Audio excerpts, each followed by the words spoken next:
Hi, it's Steve. Today we'd like to show you how to change the air dome hose on your front load washer. It's a really easy repair.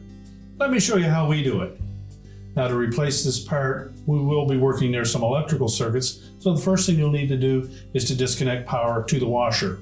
We'll also need to remove the main top, so you'll want to pull the washer far enough forward that we can access the retaining screws across the back. Now that we have access to the back of the washer, we're next going to remove these 3 retaining screws for the main top. They're typically 1/4-inch hex head screws.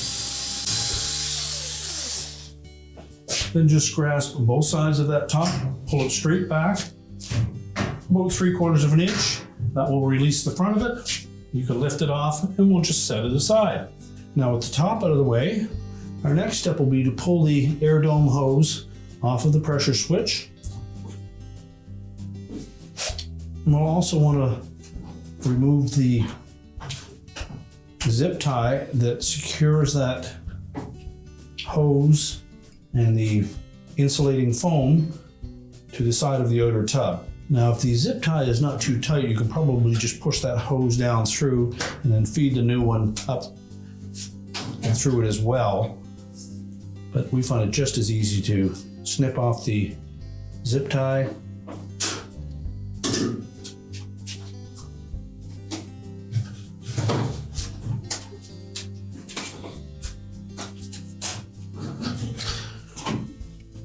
And then just pull off that protective sleeve, and then we'll go down to the front of the washer where we can remove that pressure switch hose from the bottom of the tub.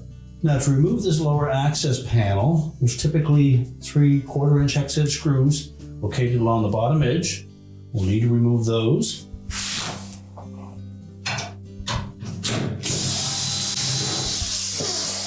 And be sure to support that panel as you remove the last screw. Then just allow it to drop down and you can lift it away. Now, to do this repair, it's easier if we pull that drain pump completely out of the washer.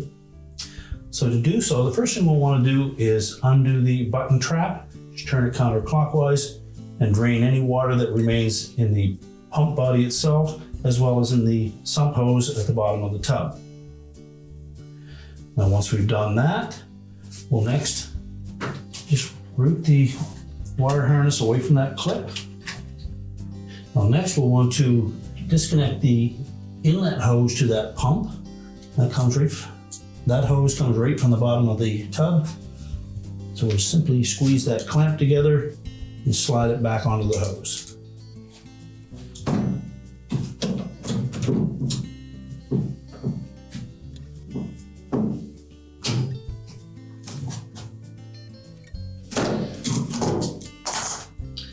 Now, once we've released that hose, we next need to lift the pump away from the base frame. And it's supported by a rubber mount on the left-hand side towards the center, and then another one on the right-hand side. And that one will need to lift up on the rubber tab because it's jammed down into an opening in the base frame to hold it in place. Now, if you have room to reach in underneath and push that rubber mount up through the opening, it's fine. If not, you take a flat blade screwdriver and come in from the top and just pry it out of that opening, and we'll slide the pump to the right. Once it's disengaged, we can pull it far enough forward. Now, with the lower access panel removed and our drain pump out of the way, you can just reach in, pull that air dome tube down out of the way, and then we need to remove it from that trap. And typically that's stuck on there pretty good. So you want to just take a flat blade screwdriver and see if you can break that bond.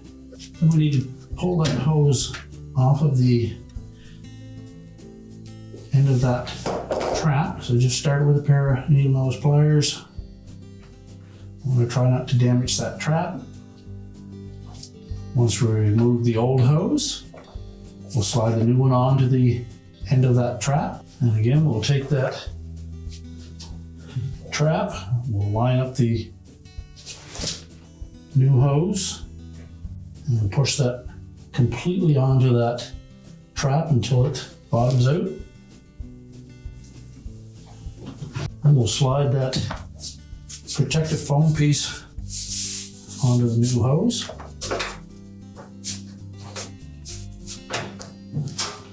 And now we're ready to put the drain pump back in place. Now when reinstalling the pump, first of all, I want to make sure that the rubber mount that faces towards the center fits into the keyhole slot in the base frame.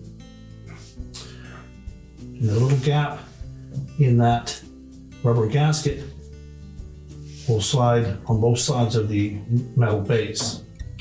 Now the same with the mount on the right hand side. We have a rubber flap on the back side of that once the pump is pressed into place fully to the left, we'll push that flap down and that will lock it into place.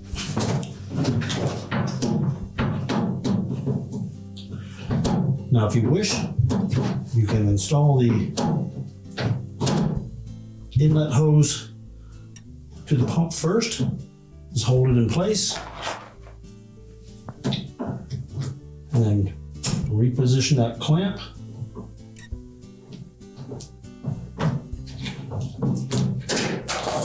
Just make sure that the hose is all the way onto the back of that pump.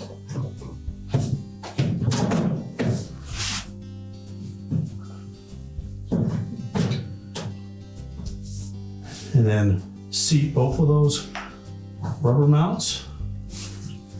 Push the pump to the left. Now with the pump pushed fully to the left, we should then be able to reach in and push down that rubber tab until it locks into the base. We'll then take the harness and tuck that back into that clip. And before we put the lower access panel back in place, we're going to double check that drain hose and make sure that it's seated tight up against the back of that pump. So you may need to press that clamp again.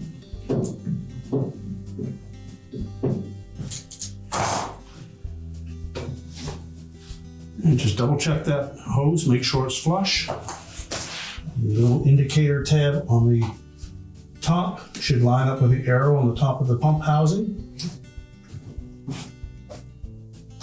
And now we're ready to put the lower access panel back in place. Now when installing that lower access panel, I want to make sure that these two pins line up with the holes in the bottom of the front panel.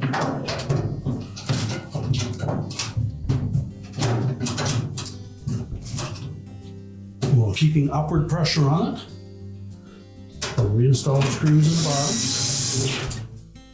So now that we have that lower access panel in place, we'll go back to the top of the washer. So next we'll slide that protective sleeve over that hose.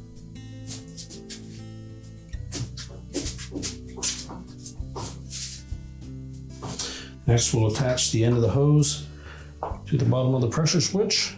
Again, make sure that it's pressed all the way onto that inlet.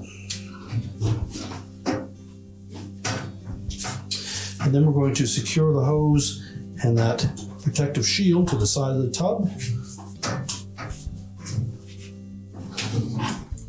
Take a zip tie, slide that through that clip.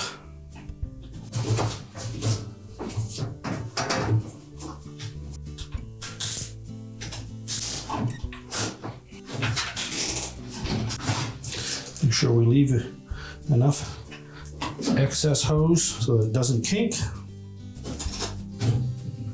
We can trim off the rest of that zip tie.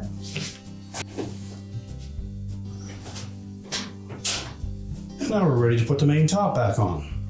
Now when replacing that top, we want to make sure that we lay it flush on the cabinet, and these two little tabs will hook underneath these plastic clips on the back side of the control panel.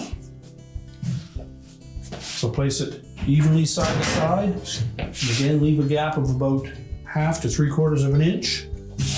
And with it lying flush, push it forward. The front will engage, and then we can put the 3 screws in the back. And now we're ready to push the washer back into place. We're now ready to push the washer back into place, reconnect the power, and your repair is complete.